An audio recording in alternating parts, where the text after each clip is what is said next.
at Point or Dayton?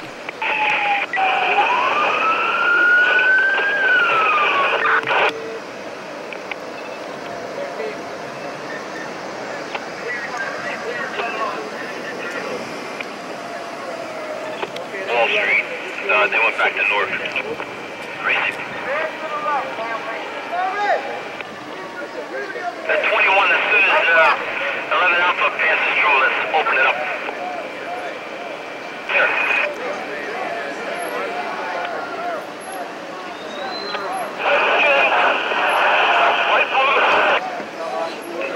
Alright, now just give us the location, we'll send everybody.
The reason for the rally today is that people over here are protesting treatment cuts for treatment funding throughout New Jersey, especially in the Essex County area. Some of the programs represented today are Integrity House, CURA, The Bridge, Daytop Village, various other programs. See over here, a lot of the people here are residents of these programs. They're inpatient facilities and outpatient facilities. And the reason they're here is to stress the importance of not having treatment cuts for funding throughout Essex County. Thank you. Does it have your name? Yeah. Hi. Oh, your name? Sure. Tom Cassione. I'm a certified alcohol and drug counselor for The Bridge in Irvington, New Jersey. Okay, thank you. What do you, reason that we brought this mass of humanity together is the proposed cuts in drug treatment funding. Historically, New Jersey hasn't committed itself totally to drug treatment, and what we're doing is we're expanding the prison population and cutting back on drug treatment. 70% of the people in the prisons are there on drug-related crime, and if you don't treat them, you're going to pay now or pay later. Did you see the article in yesterday's newspaper? No, I didn't. It talked about the expanding rate of crime by juveniles in the state. And we're doing the same thing with them that we've done with the adults. We're building more youth houses and cutting programs to treat these kids. That's basically it in a nutshell, is that we're here because we want to see an increase in drug treatment. Just have your name, please. Ed Lyons, I'm with Integrity House. Okay.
Public health side and regulatory side. In fact, we've done a modest reorganization of the department in order to bring those two sides together and thus better serve all the citizens of this state.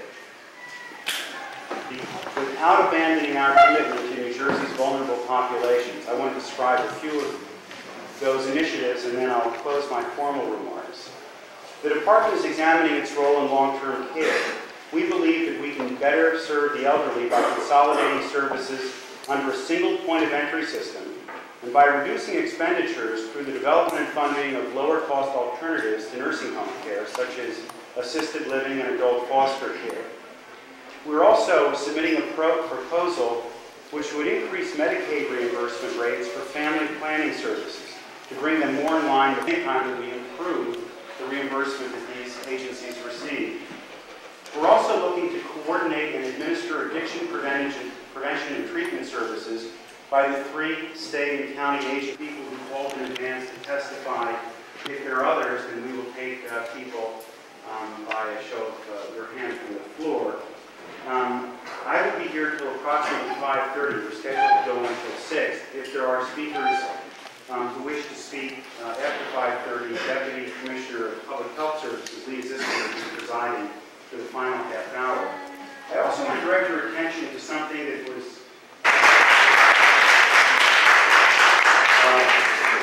okay, it's my pleasure to address Commissioner and Deputy Commissioners, etc. We represent many drug programs that have marched 3.5 miles to state our position.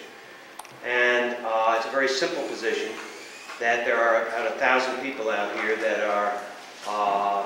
are concerned about any direction the state might want to take to reduce the chances of their future.